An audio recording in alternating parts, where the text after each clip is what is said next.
বহরমপুর শহরেরই আরেকটা অংশকে আমরা কাশিমবাজার বলে জানি। সেই কাশিমবাজারে আনন্দময়ী মা মন্দির, যেখানে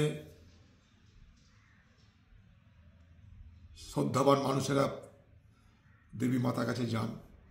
মেলা হয় বছরে, সবাই চেনে আনন্দময়ী মায়ের কালী মন্দির।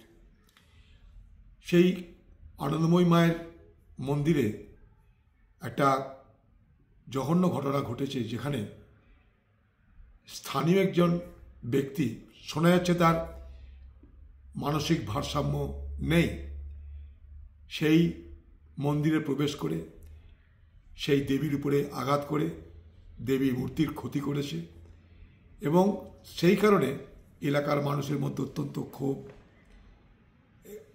আক্রোশ তৈরি হয়েছে। এখন সময়ের বদলের সঙ্গে সঙ্গে আলোচনা বদলে যায়। সেই আলোচনা বদলের সঙ্গে সঙ্গে এই ঘটনা কেউ কেউ সাম্প্রদায়িক রূপ দেওয়ারও চেষ্টা করে। আমি সেই জন্যে স্থানীয় এলাকার মানুষকে বলবো যে একটা অপরাধ হয়েছে, বিগ্রহের মূর্তিতে আঘাত পড়েছে, সেই অপরাধ যে করেছে তাকে গ্রেপ্তার করা হয়েছে, খবর পেয়েছি। কিন্তু কোনোভাবেই এই ঘটনাকে সাম্প্রদায়িক রঙে রঞ্জিত করে